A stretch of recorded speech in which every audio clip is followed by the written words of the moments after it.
Machuku, and these are the top stories.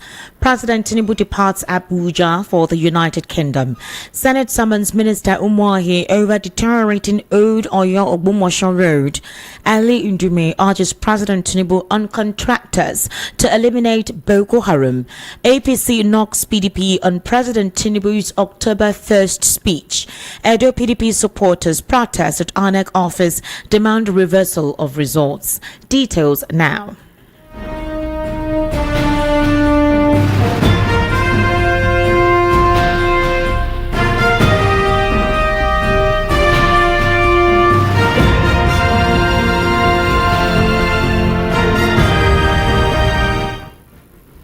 Thank you for staying with us. President Bola Ahmed Tinubu has departed Abuja, the nation's capital, for a 2-week vacation in the United Kingdom, which is part of his annual leave. The president left the Nnamdi Azikiwe International Airport at precisely 2:30 p.m. today. The Secretary to the Government of the Federation, George Akume, along with the Chief of Staff, Femi Gbajabiamila, and other top government officials were at the airport to bid farewell to the president. Recall the president's special advisor on information and strategy, Bayo Onanuga, had earlier today announced that the president will depart Abuja for the United Kingdom to begin a 2-week vacation, which is part of his yearly leave. President Tinubu will use the 2 weeks as a working vacation and a retreat to reflect on his administration's economic reforms. According to Onanuga, the president will return to the country after the leave expires. Meanwhile, the Senate has summoned the Minister of Works, Senator Dave Umuahi, to address the worsening condition of the Old Oyo Ogbomosho Road.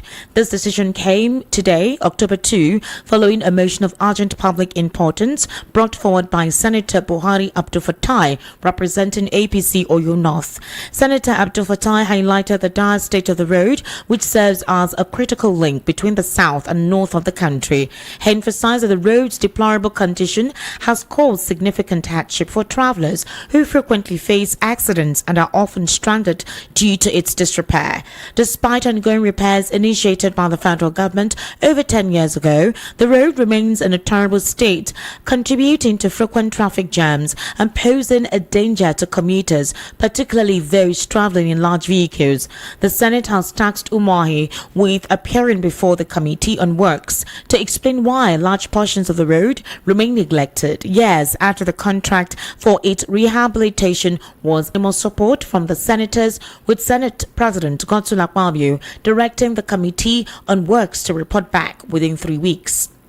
Meanwhile, the senator representing Borno South, Mohammed Ali Ndume, has recently urged President Bola Ahmed Tinubu to temporarily hire the services of military contractors to wipe out Boko Haram terrorists in Borno State.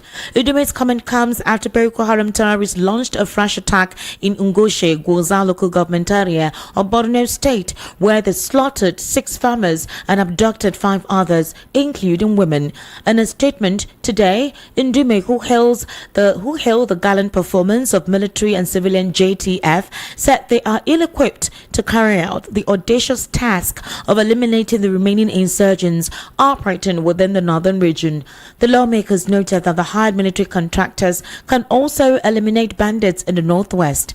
The statement reads, and I quote, "All across the world, governments hire the services of military contractors to engage in certain places. President Bola Ahmed Tinubu can consider this as a short measure. These contractors will work with our military and civilian JTF who understand the terrain. These contractors will come with the equipment and military hardware. In a very short time, they will eliminate those Boko Haram terrorists. The contractors can also be used to eliminate those bandits operating in the northwest." Meanwhile, the All Progressives Congress has described the People's Democratic Party as a shameful party. In quite a response to the president's October 1 speech, the ruling party made the statement, reacting to the opposition's submission on the president's speech on Independence Day while Nigeria celebrated Nigeria at 64. The PDP accused Tinubu of making claims of achievements in his speech. The opposition party argued that Tinubu's speech exposed APC's insensitivity to to the struggles of Nigerians. They insisted that Tinubu's speech was a complete waste of time, emphasizing that it failed to address the pressing economic and security issues currently plaguing the country.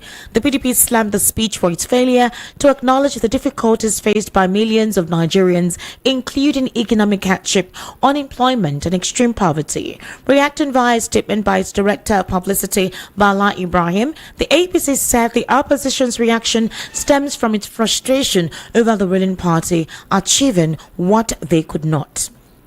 And still on the world news at 6, supporters of the People's Democratic Party in Edo State staged a protest today at the Independent National Electoral Commission office in Benin City, calling for the reversal of the recently announced results of the September 21, 2024 governorship election.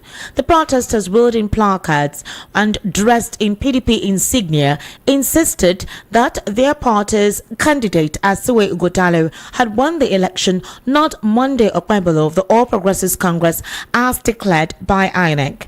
Now, you know that the protesters asked the electoral body to give them back their mandate, which they claimed belonged to the candidate of the People's Democratic Party. INEC had announced that Okpebolo 54 secured 291,667 votes to defeat Igodalo, who garnered 247,274 votes, while Olumide Akpata of the Labour Party finished third with 22,763 votes, with 14 other candidates receiving significantly fewer votes. Now, Igodalo, along with Akpata, has rejected the election results, alleging widespread vote buying for the APC, a claim that the ruling party has firmly denied. The PDP candidate has vowed to challenge the outcome of the poll in court, seeking justice for what he described as an unfair process. The protest reflects the rising tensions in Edo State following the governorship election, as political parties and their supporters await the next steps in what could be a prolonged legal battle. You're currently listening to the World News at 6 on Voice of the People 90.3 FM. We'll take a very short break. When we return, we'll head into a news analysis segment where I'll be joined via the telephone with Barrister Darlington Agumwa, who will be responding to very important questions posed to him. Please do kindly stay with us.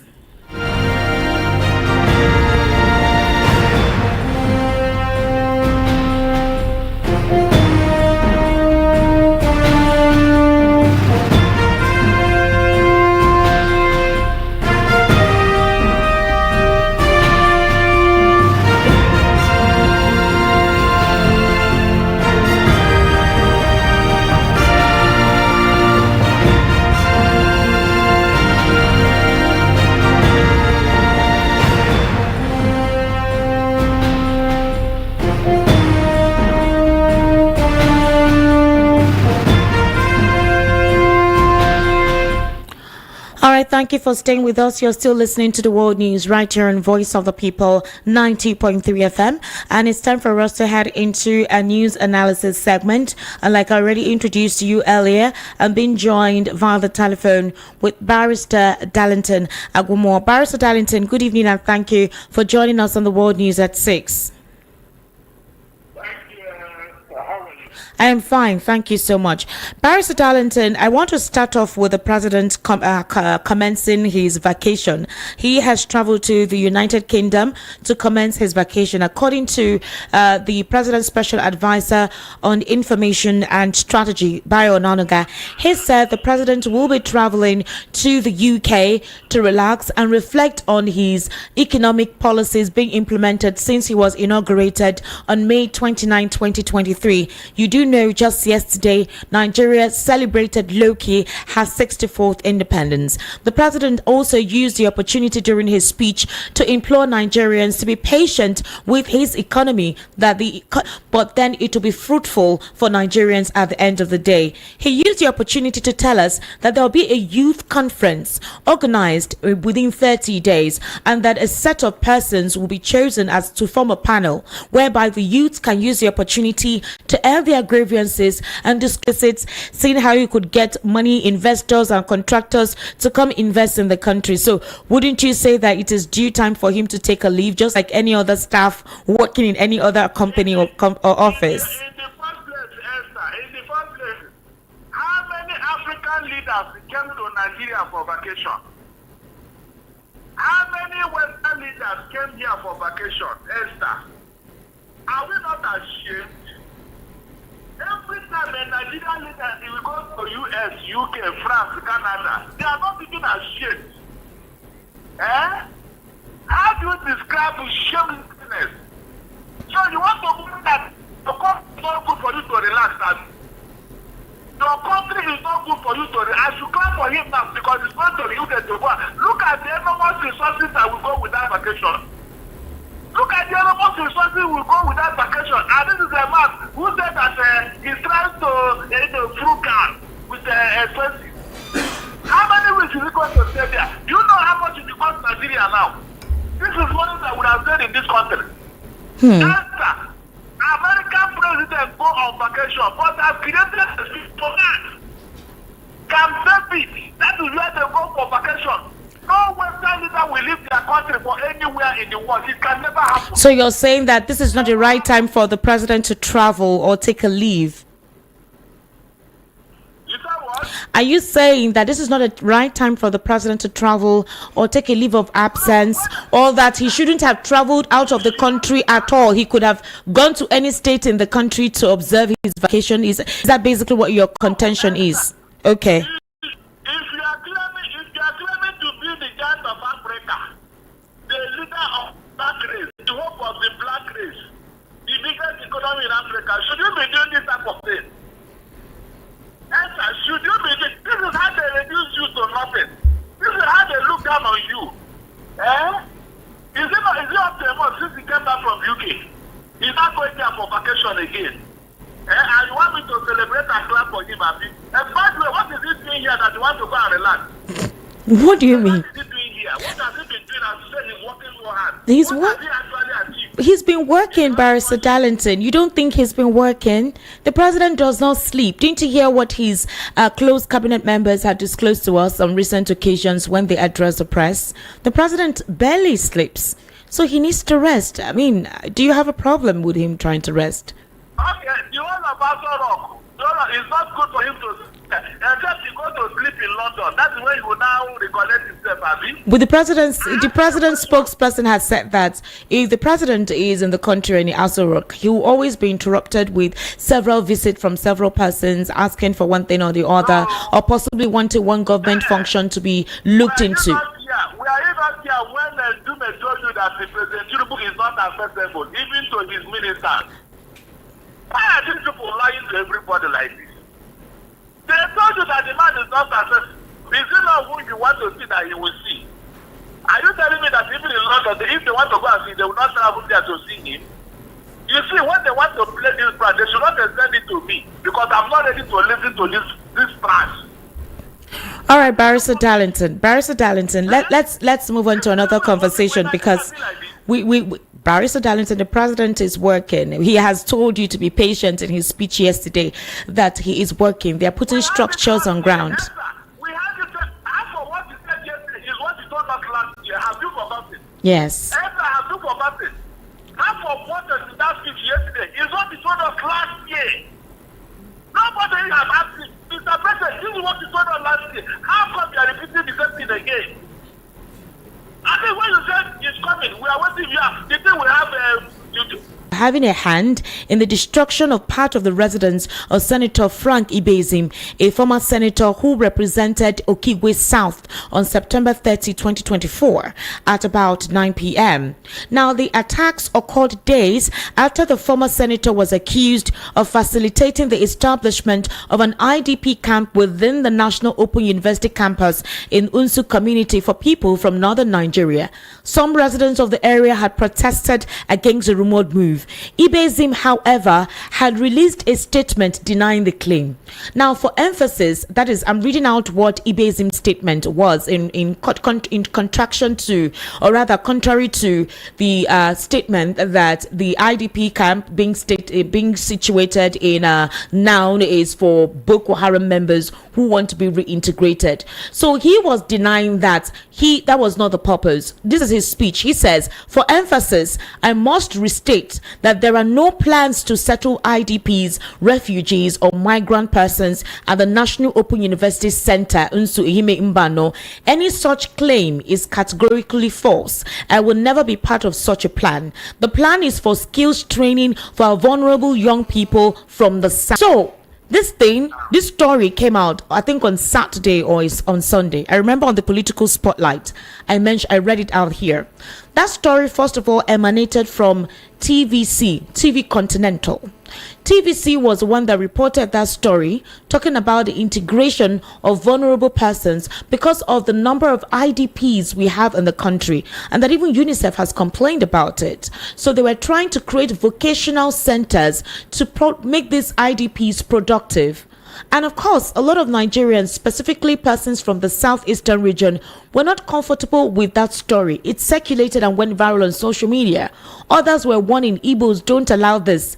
These persons come, occupy your territory and take over.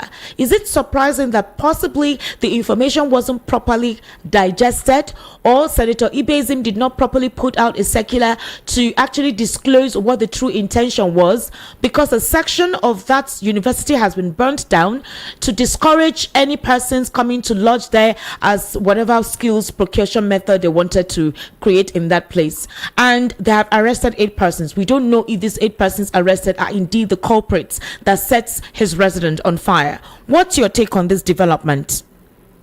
Esther, I have always told you that it is the society. The society prepares the crime and then the criminal commits it. And you now turn around to blame him. You can imagine what proper information would have avoided. When they went there, when the federal government official came to that place, are you aware that there was no official from Igbo State government that accompanied him? Nobody, even the Commission of Information in Igbo, none of them followed him to that place. They came all the way from Abuja. Nobody from Douglas House or whatever was in the company of the federal government official that came there. What does that tell you? Imagine what would have happened if on that spot they have called the press and said, look, this is our intention, this is what we want to do another. Then the state government will be informed, and then the information will properly set across to everybody. Do you think what happened would have happened, Esther? Please, somebody to answer me. Do you think what happened would have happened? No, sir, no.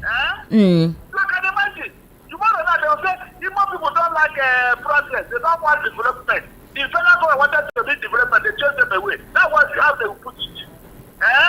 You can imagine how people do it deliberately. If not for the reaction of Igbo people, that thing would have happened. It would have happened, then it would have happened. Okay, you're saying that Senator Ibezim's statement denouncing what was purportedly circulated is to... Why didn't you say it before now? Esther, why didn't they make this statement before now? And then let the people watch out what is going to happen.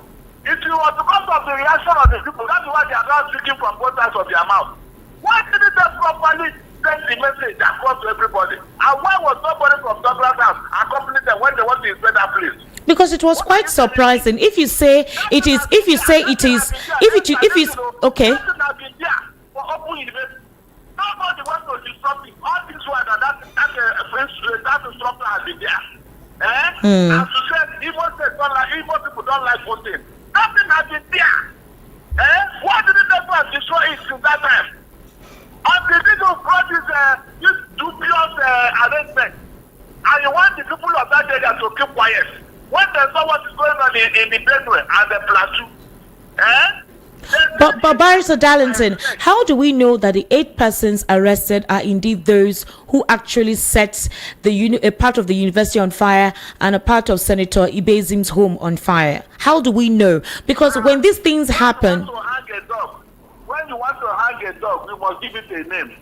Somebody must be arrested for them to show that they are doing something. Are you telling me? Even some people in their home too, you don't even know what to do. They go and pick them on modus operandi. In fact, youths who are walking along that road, along that division, they will pick them up and say they are the ones. You don't know what they are doing in Igbo State. Tell me, anybody they see now is an IPOP member. You don't know their modus operandi. So somebody must be arrested just to show that yes, they are gotten some culprits. Eh? Why did they start it in the first place? Why did they start it in the first place? That's a question. Answer. Were you not here when two trailer loads of human beings were brought from the north with their hunting dog and they said they come to hunt in Imo State? Tell me, have those people come back? And you are talking of insecurity. How can you make such a proposal in a volatile environment? You know what is going on here. And you are not telling us you want to breathe because if the people reacted now, you are not denying it. You think we are going to sleep on our rights? No, we protect our environment. We protect our environment. But right now, if you say you're protecting your environment, one of the universities that has been helping, in properly inculcating proper education, you've burnt down that establishment. It's still your taxpayers' money you will use, all right, to reestablish that place, to renovate it, or to whatever repairs that needs to be done in that facility. That's what a lot of people are saying. They should fish out who burn the place. They should fish them out, except they wanted to burn down the place and look for somebody to blame for it. I ask you again, why did they take that move? Without even sensitizing the people, the people who live around that environment. There should be a town hall meeting, Esther. Exactly. It should have been properly done. You don't put things like this. If other people are going to sleep on their hands, not more people. They are very, very vigilant because of what is going on today. They are very vigilant. In fact, anybody that enters the status now is they look with suspicion because of what they are doing. So when you want to tell such a decision, why can't you call them? Why can't you have a town hall meeting? So why are you blaming the people? I tell you, the person has been there. Has anybody gone there to burn anything? No, nobody has. Up until this information went viral, nobody has. Of course. So what are you not saying? Now I told you that the society prepares a crime and there's a criminal commission, I will not blaming him. They should blame themselves for what they did. All right. Finally, Barrister Darlington, supporters of the PDP in Edo State, they staged a protest today at INEC office in Benin City, calling for the reversal of the recently announced results of the September 21 governorship elections. Right there, they wielded placards dressed in PDP insignia, and they are insisting that their party's candidate Asue Ugodalo won the election. Will the protest make any difference? INEC has announced the results. PDP said they would go to court to challenge the results announced by INEC. So is it not better for these protesters to wait for the court to take prominence over the situation of what effect will this protest be for, since Monday Okwebolo will soon actually be inaugurated? Esther, let me give this advice. Let me just say it now so that somebody will do. APC, listen and listen good. There is a limit to infamy. There is a limit to evil. There is a limit to electoral fraud in Nigeria. A time is coming when this election rigging will cause a very big problem in this country. A time is coming. APC cannot claim to have the monopoly of violence. APC should be very, very careful. The way they are going about this, their electoral victory, is becoming annoying. It's becoming an insult to all of us. Are you telling me that what happened in Edo State on that 21st? Is it not enough for INEC to say, let us look at this before we announce this result? Is it not important for INEC to say, look, let us look at this again? Even those areas that is in contention, you look at it again, everything goes to court. What does that mean? And the court will come, people may not want to go to court again, no. Esther, go and mark my words. A time will come when people may not go to court again. I have told you here that the society prepares the crime and the criminal committee. Look at how FCC is pushing us to the wall. Barrister Darlington. Barrister Darlington. They will use all manner of gimmicks to win that election. Barrister Darlington, the case is in court and it's yet to be verified by the court if the APC rigged the elections as you're alleging. We are tired of going to court. All right, Barrister Darlington. We didn't see anything out of it. We need to wrap up. Barrister Darlington, we need to wrap up now. We have a program coming in. Thank you so much for taking your time to share your perspective and some of the questions posed at you. Thank you, sir. You're welcome. To wrap up here again are the top stories. President Tinubu departs Abuja for the United Kingdom. Senate summons Minister Umohi over deteriorating Old Oyo Ogbomosho Road. Ali Indume urges President Tinubu and contractors to eliminate Boko Haram. APC knocks PDP on President Tinubu's speech. And Edo PDP supporters protest at INEC office demand reversal of results. That's a wrap on the world news at 6. My name is Esther Machuku. Good evening and thank you for listening.